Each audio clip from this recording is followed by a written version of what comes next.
Hi my dear student, प्यारे बच्चों। मैं नरेशन का अगला पार्ट 9 लेकर के उपस्थित हूँ। पार्ट 8 में हम लोग कुछ अपने स्पेशल चेंज को पढ़ चुके थे, जिसमें आपको बताया गया था यदि रिपोर्टेड स्पीच में कोई नाउन वोकेटिव केस में आ जाता है, तब हम उसे रिपोर्टिंग वर्ब का ऑब्जेक्ट बना लेते हैं। ठीक ना। दूसरा नियम हम लोग ये पढ़े थे, यदि रिपोर्टेड स्पीच में संबोधन के शब्द आ जाए तो उन संबोधन के शब्दों को यदि संभव हो तो रिपोर्टिंग वर्ब का ऑब्जेक्ट बना लेते हैं, अथवा उन्हें एड्रेसिंग एज के पश्चात लिख देते हैं, जिसका नियम आपको बताया गया था। उसके बाद एक और नियम हम लोग पढ़े थे, यदि रिपोर्टेड स्पीच में नीडेंट आ जाए तो इनडायरेक्ट बदलते समय हम उसे वैसे छोड़ देते हैं, उसका कुछ भी कोई परिवर्तन नहीं होता है। अगला नियम यह है बेटा, यदि रिपोर्टेड स्पीच में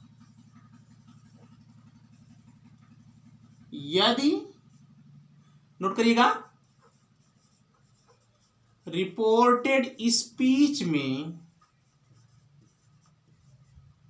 वेल या यू सी आए तो इनडायरेक्ट में बदलते समय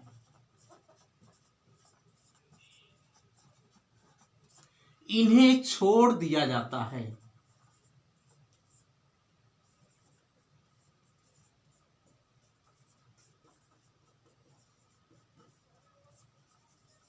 क्योंकि ये निरर्थक होते हैं।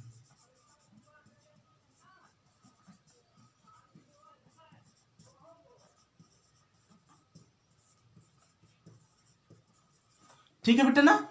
रिपोर्टेड स्पीच में वेल आए या यूसी आए तो इन्हें छोड़ दिया जाता है इनडायरेक्ट बताते समय, क्योंकि ये निरर्थक होते। जैसे my mother said,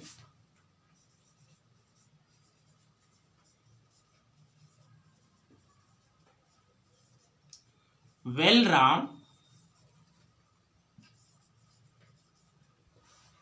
I shall give you a prize. I shall give you a prize. I shall give you a prize. माँ ने कहा ठीक है राम, मैं आपको एक पुरस्कार दूं। बेटा रिपोर्टेड स्पीच में बेल आया है, बदलते समय आप बेल को हटा देंगे। राम जो है वोकेटिव केस का नाउन है, इसलिए ये ऑब्जेक्ट के पास आ जाएगा, बाकी परिवर्तन पूर्वत होंगे। तो आइए बदलते हैं। My mother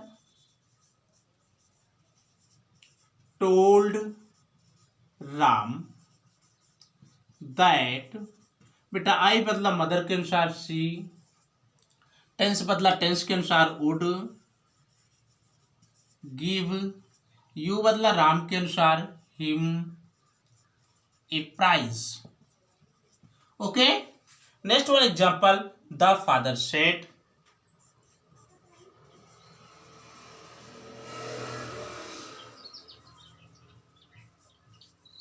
you see,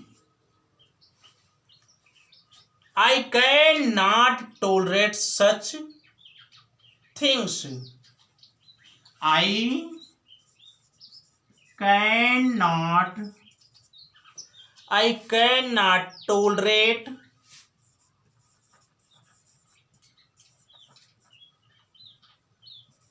such things. तो बेटा आया यूसी, रिमूव कर दो, शेष परिवर्तन पहले होगा। द फादर सेड दैट, बेटा आई बदलेगा फादर के अनुसार ही, कैन नॉट का होगा could not, tolerate such thing.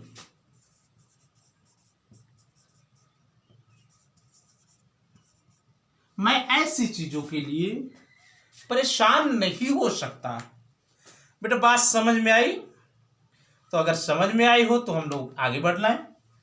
हाँ, रूल्स अगला लिख लीजिए क्योंकि अभी जगह है। यदि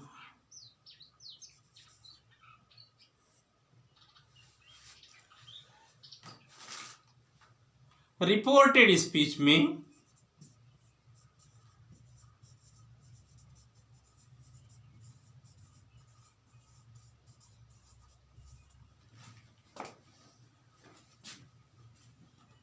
कंडीशनल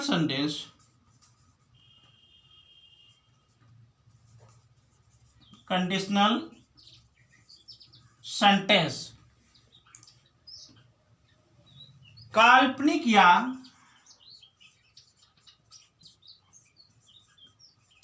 अवास्तविक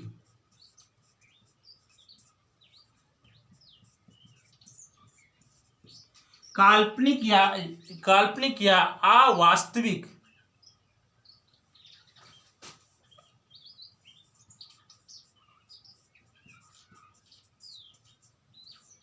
अवास्तविक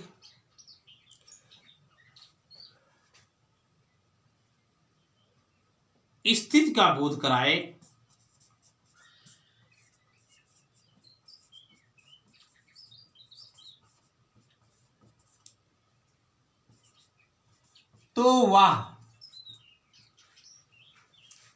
तो वह अवास्तविक भूतकाल में होता है। अवास्तविक भूतकाल में होता है। इनडायरेक्ट बनाते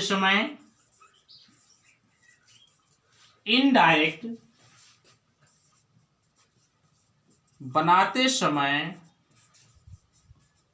उसका टेंस नहीं बदला जाता है। कंडीशनल सेंटेंस अवास्तविकता को प्रकट करता है। यदि करता है तो बेटा जब इनडायरेक्ट आप बनाए शुरू करिए तो उसमें आप कोई परिवर्तन मत कीजिए क्योंकि उसका टेंस अवास्तविक ही होगा। बात समझ में आई? तो लीजिए एक प्यारा सा उदाहरण इस रूल की भरपाई करने के लिए। Sarla said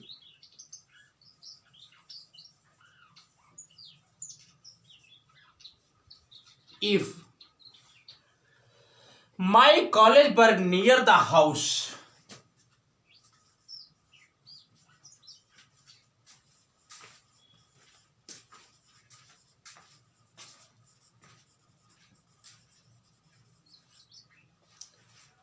I would always be in time.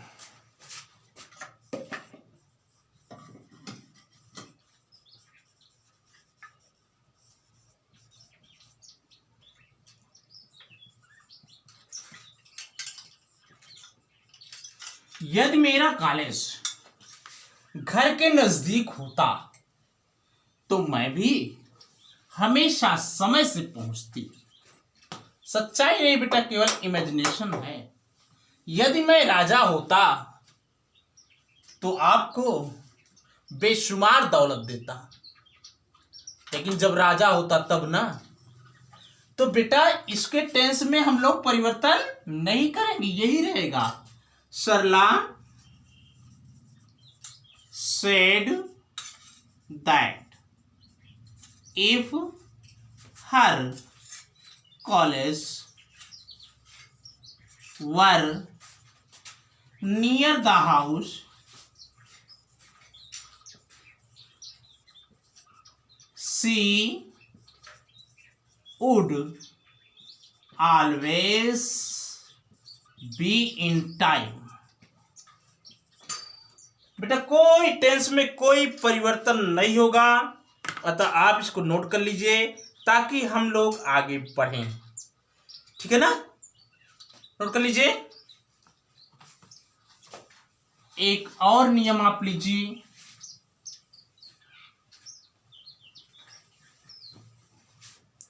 यदि रिपोर्टेड स्पीच में थैंक यू हो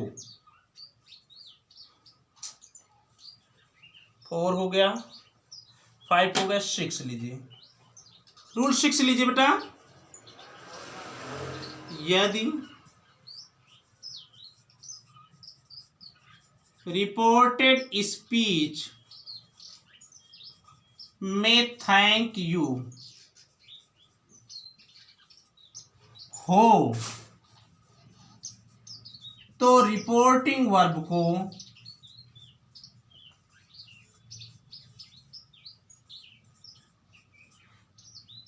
थैंक्ड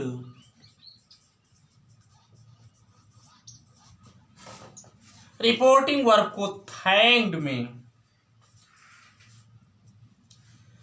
बेटा होप हो तो होप्ड में, फील हो तो फेल्ट में बदल देते हैं। ठीक है ना। यदि, नोट लिखिएगा, यदि सर या मैडम आए तो रिस्पेक्टफुली का प्रयोग किया जाता है।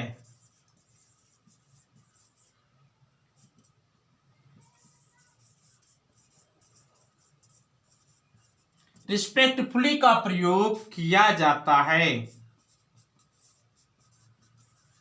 यदि सर या मैडम आए तो रिस्पेक्टफुली का प्रयोग किया जाता है।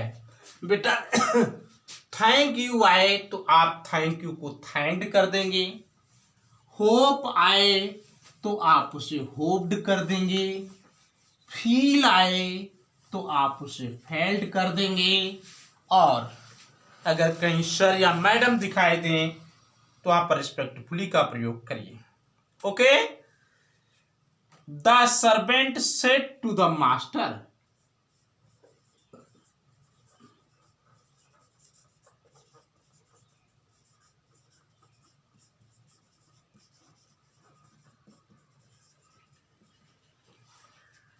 Thank you sir for your help.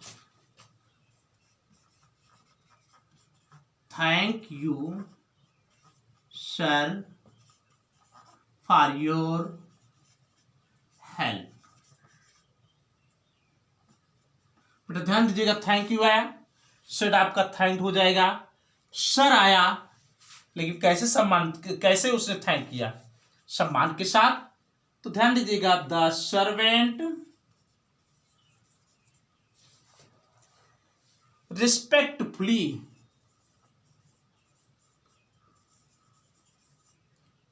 Thanked किसको? The master.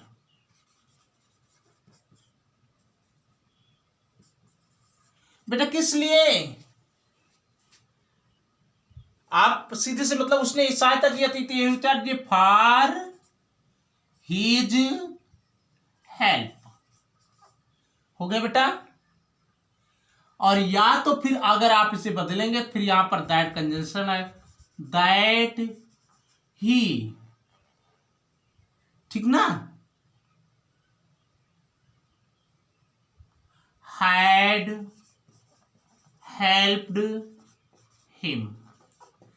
और सीधा सीधा से मतलब उसने सहायता किया था इसलिए फॉर हेल्प लगा दिया आपने, कोई दिक्कत नहीं है। अन्यथा that he had helped him, तो इस प्रकार लिखने की कोई जरूरत नहीं, आप यही कर लीजिए। एक और उदाहरण लिखिए, आनंद सेड,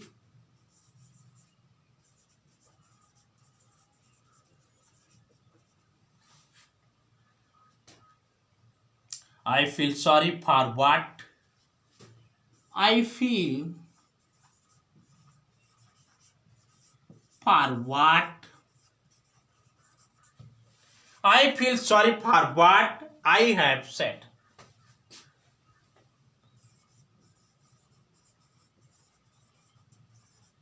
बेटा ठीक वैसे है, फील है तो सेट का फेल्ट हो जाएगा।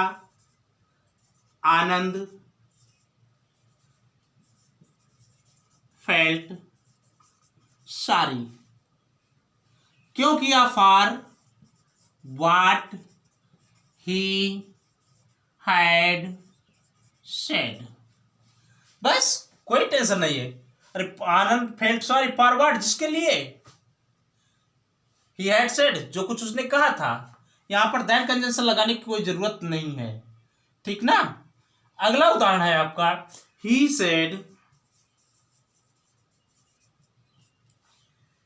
I hope my friend will come today। I hope my friend will come today। मुझे उम्मीद है कि मेरा मित्र आज आएगा। ठीक भैया ना, मुझे उम्मीद है कि मेरा मित्र आज आएगा। He hoped that his conjunction लग गया ना, क्योंकि फार वाट फार कुछ है नहीं, कारण नहीं दिख रहा। His friend would come that day। Okay बेटा, आपके स्पेशल चेंज समाप्त हुए। अगले लेक्चर में हम लोग पढ़ेंगे इंट्रोगेटिव सेंटेंस का परिवर्तन। तब तक के लिए आपसे अलविदा। आप लोग पढ़ते रहिए, मुस्कुराते रहिए। Thank you for watching the video. प्यारे बच्चों, मेरा वीडियो पसंद आए तो लाइक ज़रूर करना।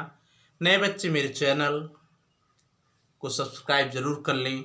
Learn English with Vijay sir. Thanks for watching the video.